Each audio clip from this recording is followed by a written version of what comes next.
Salam sejahtera bagi kita semua. Om Swastiastu, Namo Buddhaya, salam kebajikan. Gizi yang baik adalah fondasi penting bagi seorang anak untuk dapat tumbuh dan berkembang secara optimal. Kondisi saat ini masih banyak anak yang tidak mendapatkan asupan gizi yang adekuat untuk mencapai potensi maksimalnya, terutama bagi mereka yang tumbuh dan kembang di lingkungan rentan. Hasil survei status gizi Indonesia atau SSGI 2021 menunjukkan 1 dari 4 anak Indonesia mengalami stunting dan 1 dari 10 anak mengalami gizi kurang. Upaya strategis yang harus dilakukan untuk mencegah dan mengatasi masalah gizi, terutama stunting, dimulai dengan deteksi dini melalui kegiatan pemantauan pertumbuhan dan perkembangan secara rutin di posyandu. Penguatan promosi pemberian makanan bayi dan anak mencakup inisiasi menyusui dini, ASI eksklusif sampai bayi berusia 6 bulan, ASI sampai dengan 2 tahun, dan pemberian makanan pendamping ASI dengan mengutamakan asupan makanan tinggi protein hewani sejak anak berusia 6 bulan, yang mana sangat penting untuk mendukung pertumbuhan dan perkembangan anak. Sebagai langkah awal yang mudah dan mampu laksana, dianjurkan untuk memberikan telur 1 hari 1 butir untuk mencukupi kebutuhan protein anak. Melalui peringatan Hari Gizi Nasional yang ke-62 ini, saya harapkan semakin banyak pihak yang terlibat aktif dalam program perbaikan gizi masyarakat. Saya juga berharap kegiatan ini dapat menjadi momentum yang baik untuk meningkatkan komitmen dan mempererat kerjasama seluruh elemen bangsa untuk meningkatkan kualitas kesehatan dan gizi masyarakat. Apresiasi dan terima kasih saya sampaikan kepada semua pihak atas dukungan dan kontribusinya dalam mendukung upaya pemerintah untuk percepatan penurunan stunting. Dengan optimisme dan kerja keras bersama untuk mencapai target maksimal, saya yakin akan memberi dampak signifikan terhadap percepatan perbaikan gizi di Indonesia. Sebagai bukti keseriusan kita untuk menyelamatkan generasi bangsa dan mencapai Indonesia Emas 2045. Anak sehat, Indonesia tumbuh. Wassalamualaikum warahmatullahi wabarakatuh. Om Santi Santi Santi Om. Yang berbahagia ini di hari nasional yang ke-62, saya akan menyerahkan beberapa buku, dan sebelumnya saya ingin menyampaikan dulu ucapan terima kasih kepada World Bank, kepada Sekretariat, kepada UNICEF, dan kepada Nutritional International dan juga dari Setwapres yang sudah bersama-sama mempersiapkan buku ini. Dan pada kesempatan ini, buku yang akan diserahkan adalah Pedoman Manajemen Pelayanan Gizi Spesifik, merupakan kerjasama Kementerian Kesehatan dengan World Bank dan Sekretariat Setnek. Kemudian, Latihan Jarak Jauh Pemberian Makanan Bayi dan Anak, merupakan kerjasama bersama UNICEF, dan juga kursus daring gizi remaja dan anemia yang bekerja sama dengan Nutritional International. Dan pada kesempatan ini akan kami serahkan pada perwakilan dari Provinsi DKI Jakarta. Diserahkan kepada Ibu Nova Setiani SGZ, perwakilan Dinas Kesehatan Provinsi DKI Jakarta. Boleh diabadikan, silakan. Baik, terima kasih Bu. Selanjutnya untuk buku yang kedua akan diberikan kepada perwakilan dari Suku Dinas Kesehatan Jakarta Selatan, Ibu Dr. Dewi K. Pratama. Lihat kamera, senyum, terima kasih. Dan buku yang ketiga akan diserahkan oleh perwakilan Puskesmas Setiabudi Jakarta Selatan, Ibu Indri Wahyuningsi AMG.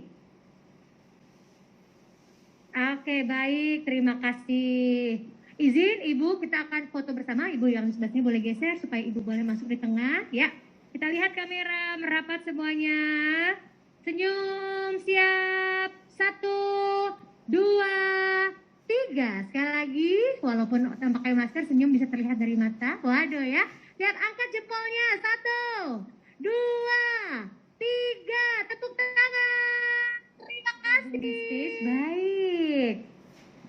Ya, Gizi pada 1000 hari pertama kehidupan seorang anak menentukan tumbuh kembang dan masa depannya. Pola pemberian makan yang tepat hingga usia 2 tahun penting dilakukan. Sebagai ujung tombak pemberi layanan kesehatan di masyarakat, tenaga kesehatan dan kader bertugas melakukan konseling PMBA kepada orang tua. Sayangnya, pelatihan konseling PMBA belum dapat menjangkau tenaga kesehatan di seluruh kabupaten dan kota. Ditambah lagi, pandemi COVID-19 juga menyebabkan terhentinya pelatihan klasikal atau tatap muka. Pada tahun 2020, Kementerian Kesehatan bersama UNICEF mengembangkan sistem latihan jarak jauh konseling PMBA. Latihan jarak jauh atau LJJ ini berisi 5 mata pelatihan inti. Konsep PMBA, pemberian makan bayi dan anak usia 0 sampai 23 bulan, pemberian makan ibu hamil dan menyusui, pemutusan rantai permasalahan gizi pada 1000 HPK, dan konseling PMBA. LJJ ini dilakukan secara mandiri dengan metode interaktif yang dilengkapi dengan berbagai video serta kuis dan penugasan untuk membantu peserta memahami materi yang diberikan. Penilaian penugasan diberikan oleh tutor untuk memastikan pemberian materi dapat terserap dengan baik. LJJ ini telah diuji cobakan ke 7 provinsi di Indonesia dan diikuti oleh 200 peserta dengan 10 orang tutor. Begitu banyak ilmu-ilmu baru yang rasanya banyak dapat menambah ilmu kita. Yang pertama menyenangkan, mudah dilakukan, fleksibel, materi ada video sehingga mudah dipahami. Dengan adanya terobosan ini, diharapkan tenaga kesehatan akan mendapat kesempatan yang sama untuk meningkatkan pengetahuan dan kompetensi mereka dalam memberikan konseling dan pendidikan gizi pada para ibu atau pengasuh. Awal yang baik untuk masa depan yang terbaik.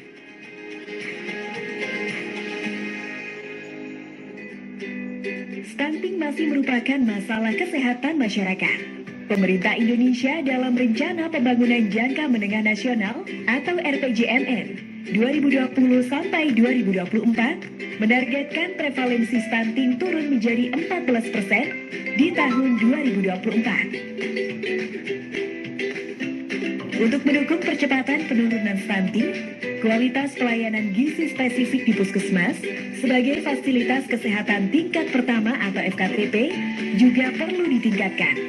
Intervensi gizi spesifik adalah pelayanan gizi yang menyasar penyebab langsung stunting. Proses intervensi gizi yang berkualitas dapat dimulai dari manajemen dan sistem pelayanan yang bermutu. Oleh karena itu, puskesmas sangat memerlukan panduan agar dapat melaksanakan pelayanan gizi spesifik dengan optimal. Direktorat Gizi Masyarakat, Direktorat Jenderal Kesehatan Masyarakat, Kementerian Kesehatan, bekerja sama dengan Sekretariat Wakil Presiden dan Bank Dunia telah menyusun pedoman manajemen pelayanan gizi spesifik di puskesmas untuk percepatan penurunan stunting di Indonesia. Tujuan disusunnya pedoman ini adalah untuk memberikan acuan bagi tenaga gizi atau tenaga pelaksana gizi di puskesmas dalam mengelola pelayanan gizi spesifik di puskesmas sehingga memudahkan peningkatan kualitas pelayanan gizi spesifik dalam rangka percepatan penurunan stunting.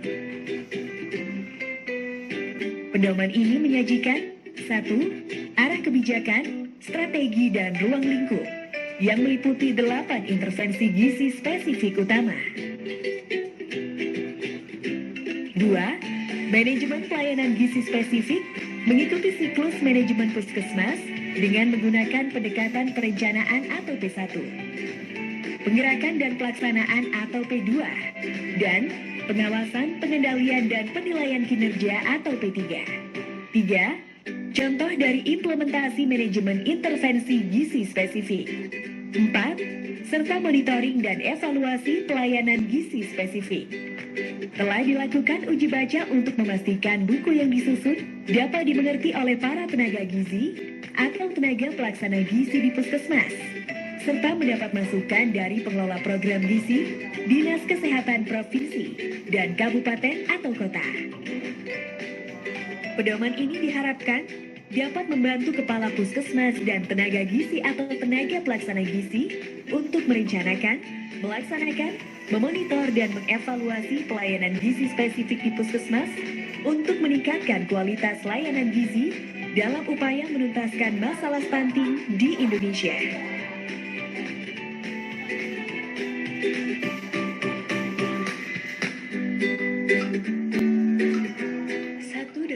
Remaja putri di Indonesia mengalami anemia. Gizi remaja merupakan prioritas kunci pemerintah Indonesia yang meliputi beberapa program dalam rangka pencegahan dan penurunan anemia, seperti suplementasi tablet tambah darah bagi remaja putri, fortifikasi wajib tepung terigu, promosi gizi seimbang, dan pendidikan gizi. Nutrition International, organisasi global yang telah mendukung program gizi di Indonesia selama 15 tahun, mempersembahkan kursus gizi remaja dan anemia, sebuah kursus daring, gratis, dan dapat dikerjakan dengan kecepatan sendiri yang dikembangkan oleh tim ahli teknis Nutrition International berkelas dunia. Kursus ini menjelaskan bahwa masa remaja adalah waktu yang penting untuk pertumbuhan dan perkembangan, serta kesempatan yang baik bagi intervensi gizi. Kursus ini juga mengisi celah penting pada pemahaman tentang gizi remaja dan memberi informasi praktis bagi pengelola dan penanggung jawab program untuk mendesain dan meningkatkan program berbasis bukti, baik berskala daerah maupun nasional, yang ditujukan untuk memperbaiki gizi pada remaja sehingga mereka dapat berkembang dengan baik. Peserta akan memperoleh sertifikat ketika semua persyaratan telah terpenuhi. Jika Anda penanggung jawab program, pembuat kebijakan, peneliti, profesional di bidang kesehatan dan gizi remaja, guru, maupun lintas sektor terkait, maka kursus ini sangat sesuai bagi Anda. Daftar segera dan kunjungi tautan berikut.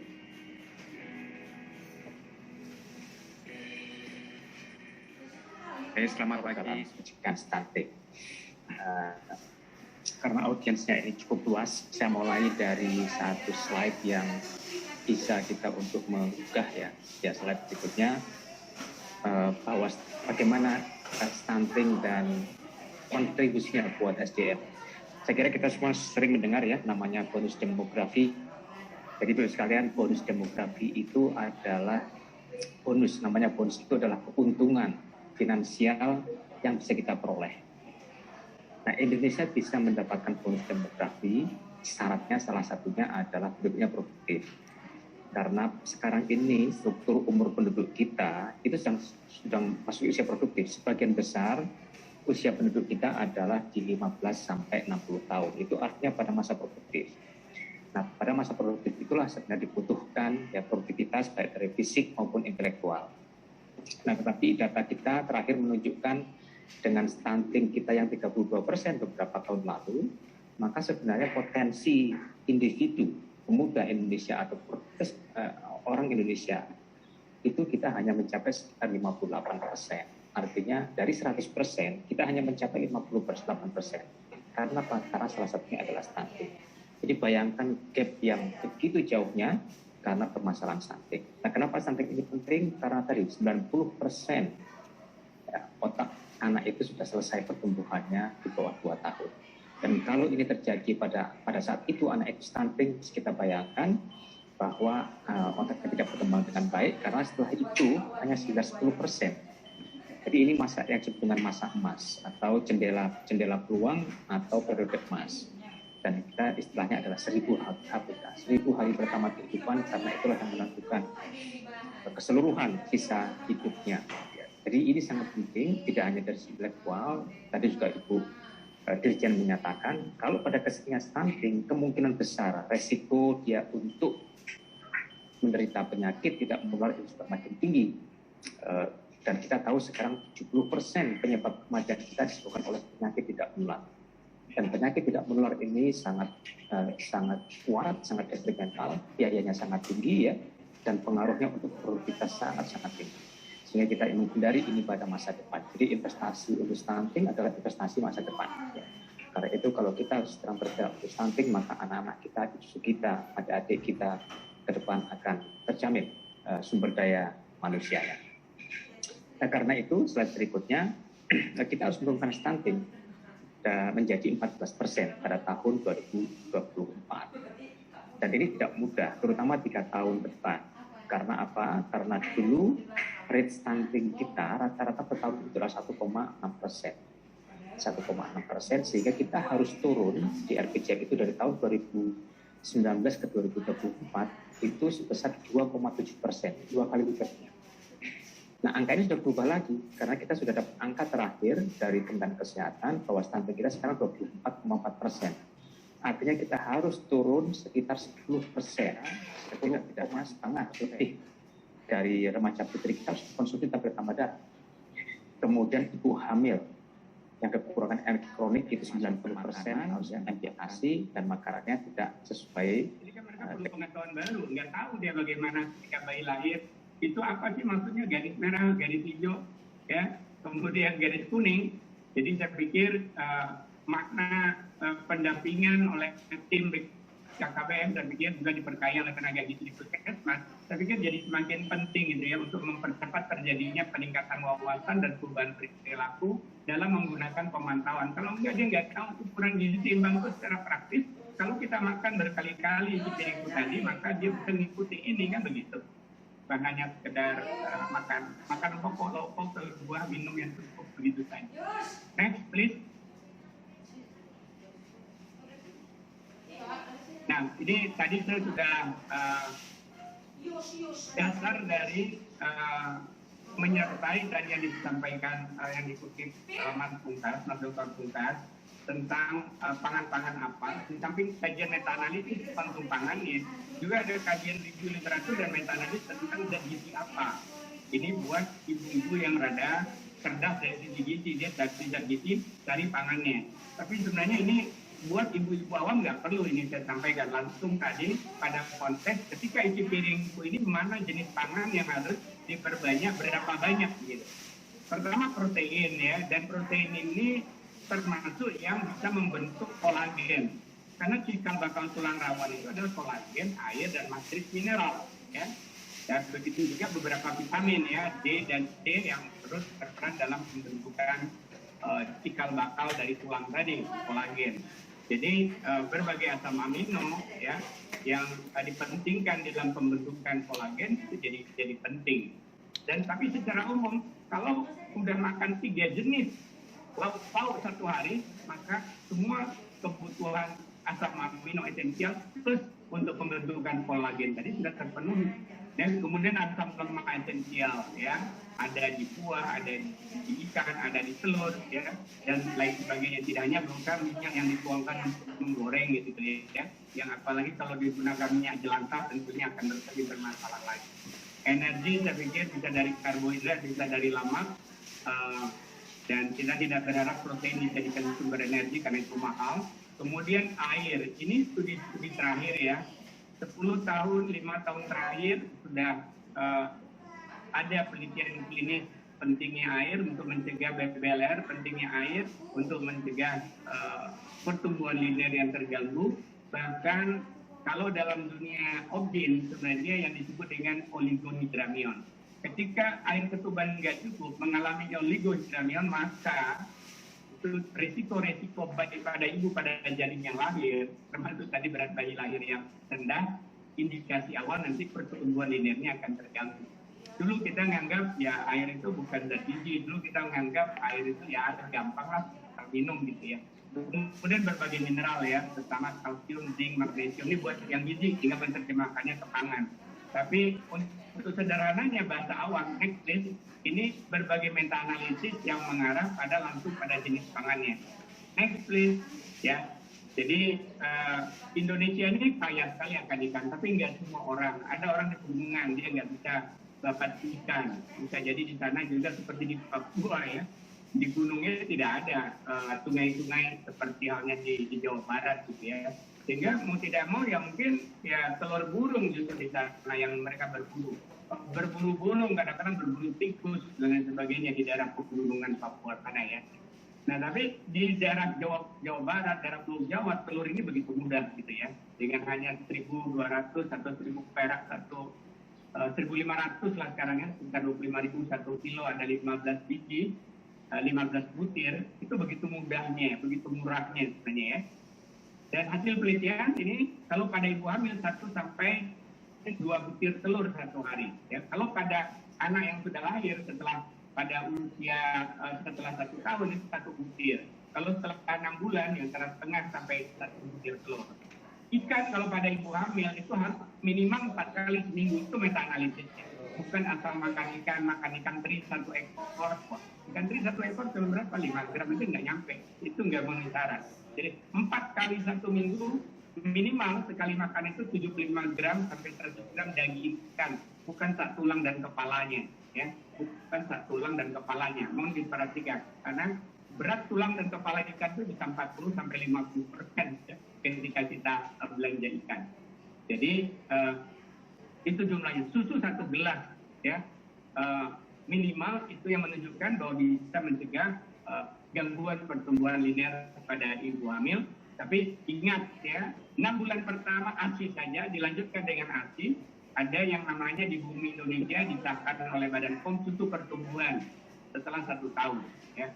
Susu pertumbuhan yang dimaksud setelah 1 tahun. Bukan diberikan sebelum 1 tahun, bukan diberikan sebelum 6 bulan. Hati-hati. Kemudian pangan hewani campuran ya. Jadi hasil penelitian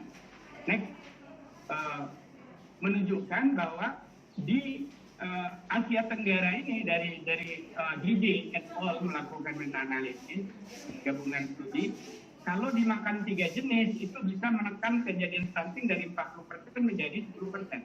Kalau 3 jenis pangan hewani 1 hari, bayangkan. Kalau 2 jenis itu bisa menekan sampai 15% dari angka 30-40% angka kejadian stunting ini. Jadi himbauan Mas Pungkas tadi saya pikir secara realistik gitu ya, bagaimana edukasi yang diarahkan pada isi memang kita tahu nih seperti gambar ini isi piring. Kalau isi piring khusus ternyata isi lauk pauknya tadi bukan yang mengarah pada pencegahan stunting tadi ya.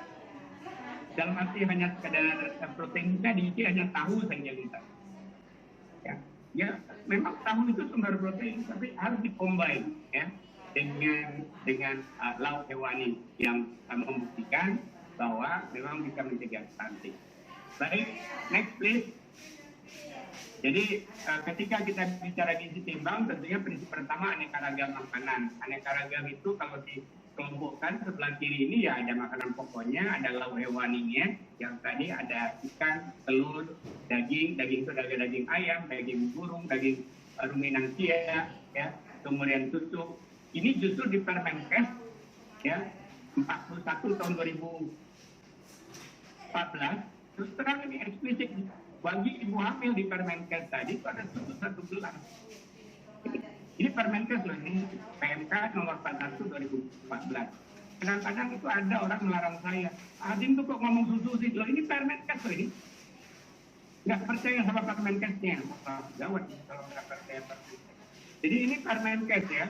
Jadi justru dianjurkan buat ibu hamil ini 1 gelas susu 1 porsi. Jadi sudah benar secara teori, sudah benar secara kajian. Sekarang bagaimana ini menjadi perilaku di masyarakat, ya? Lauk hewani tadi, telur itu paling murah kalau untuk daerah Indonesia Barat. Untuk Indonesia Tengah Timur, daerah perairan itu ikan sangat murah sekali. Jangan lupa buah dan sayur karena perlu vitamin C tadi untuk menjadikan kolagen tadi ya. Untuk menjadi cikal bakal tulang rawan dan menjadi tulang. Di samping tadi zinc, kalsium dan sebagainya. Next please. Jadi kalau kita bagi misalnya antara pagi, selingan pagi, siang, selingan siang, malam. Jadi ini saya ambil tadi untuk trimester 1. Kalau trimester 2 berbeda. Nah sebaiknya memang konsultasi karena meskipun sama-sama ibu hamil trimester 1.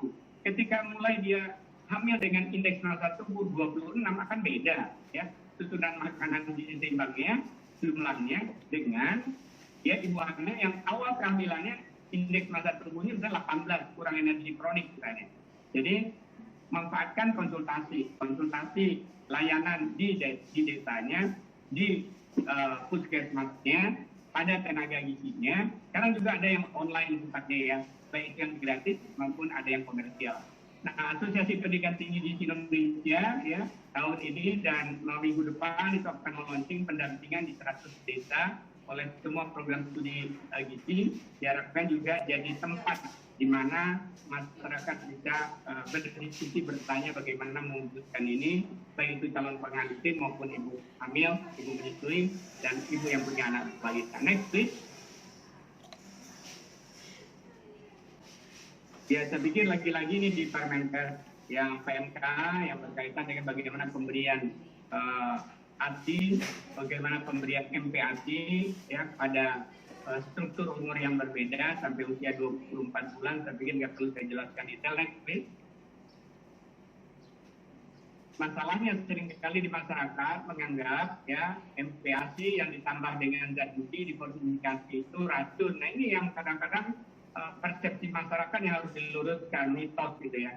Ya, yang menganggap juga ya bahwa kalau kita bicara telur nggak semua orang bisa makan telur, iya. Karena itu silakan pilih yang lain kalau nggak. Kalau makan telur bisulan ya ada ikan, makan ikan gatelan ya masih ada yang lain lah. Ya, next please. Nah ini yang berkaitan dengan temuan-temuan berbasis data nasional Indonesia yang diolah oleh berbagai peneliti, misalnya oleh Sonia Pleni ya, bahwa praktek asupan gizi anak Indonesia belum optimal ya, terutama kekurangan vitamin dan mineral, termasuk juga yang optimal dia tentu protein. Keragamannya, karena salah satu ciri daripada makanan yang baik itu kan keragamannya. Kemudian sumber zat besi, ya. Kemudian cara pemberiannya belum responsif feeding, masih banyak yang belum responsif feeding, ya. Kemudian praktek higienisasi yang belum optimal. Kemudian beliau menyarankan perlu perbaikan porsi pangan pada anak-anak di Indonesia. Kajian oleh Yusra Jayanti, ini juga dari data nasional konsumsi pangan Indonesia, menunjukkan bahwa ada 20% hampir memberikan MPASI terlalu dini, berarti merusak ACE2C, diberikannya sebelum 6 bulan MPASI-nya. Ini berarti tantangan kita bersama, ya, karena bisa jadi nanti ada gangguan pencernaan, kemudian diare dan sebagainya, gangguan pertumbuhan akhirnya. Pada umumnya MPASI yang diberikan adalah MPASI buatan rumah, ya, karena sebagian besar demikian. Tapi seringkali pemberian MPASI yang dibuat tadi kekurangan pangan hewaninya atau sumber protein yang berkualitas dan kekurangan unsur buahnya. Pada umumnya intake vitamin mineral anak belum mencukupi, terutama vitamin D. Kita tahu tadi untuk tadi pembentukan cikal bakal janin, pembentukan tulang tungkai, tulang punggung dan sebagainya, itu diperlukan tadi adalah kolagen ditambah matriks mineral plus vitamin D dan vitamin C.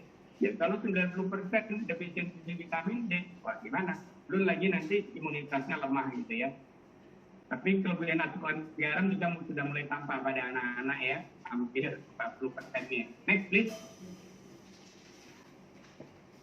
Ya, ini tadi yang saya katakan gratis. Kalau ibu-ibu punya gadget atau punya laptop, ya, pilih anak laki-laki atau anak perempuan. Kalau lagi hamil, pilih ibu hamil, bisa cek gizi.com. Bisa memfasilitasi apakah saya udah gizi baik atau belum. Kemudian itu juga ada rekomendasi mengkonsultasi secara gratis. Next please. Next, kalau nggak bisa akses ke yang online, bisa ada yang sifatnya offline pakai cakram kita buat ya, ada cakram gizi ibu hamil, cek pertambahan berat badan ibu hamil, ada cakram gizi anak baru lahir sampai dia 6 bulan, apa tambahan panjangnya, tambahan berat itu normal apa tidak ya. Next please. Nah sekarang dukungan keluarga dan masyarakat. Jadi paling tidak kalau kita bicara taskin tadi pasti ya, bagaimanapun ada pasangannya. Kalau taskin perempuan berarti ada pasangannya taskin laki-laki. Dalam berbagai penelitian ya, dan saya diskusikan dengan teman-teman objin konsultan, itu benar 3 bulan sebelum kehamilan itu perlu dipersiapkan sel telur yang baik. Begitu juga sperma yang baik ya. Calon pengantin prianya hindari merokok, karena merokok ikut ya merusak spermanya. Begitu juga ya calon pengantin perempuannya. Nah, untuk tadi bisa memiliki tadi persiapan untuk memiliki kolagen yang bagus, ibu jadi cantik loh. Jadi ibu-ibu yang bisa mencegah stunting anaknya pasti dia cantik setelah melahirkan, karena kolagen itu juga mempengaruhi kualitas kulit dan tampilannya. Apalagi tadi juga disertai dengan vitamin C, vitamin A dan lain sebagainya. Jadi mencegah stunting membuat ibu-ibu Indonesia ini jadi cantik, semakin wah gitu ya, semakin glowing jadinya.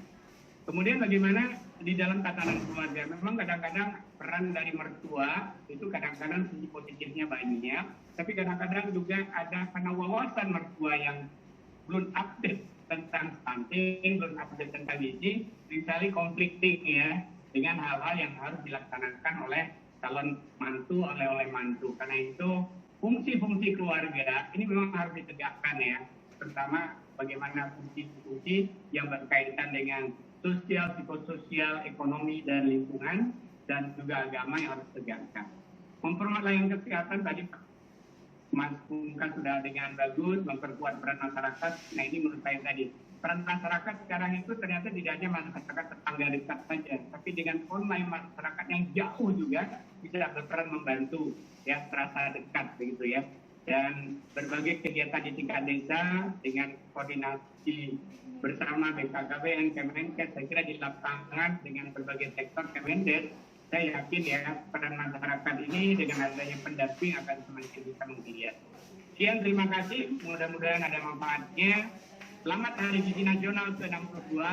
Mari kita wujudkan aksi bersama cegah stunting. Assalamualaikum warahmatullahi wabarakatuh. Waalaikumsalam warahmatullahi wabarakatuh.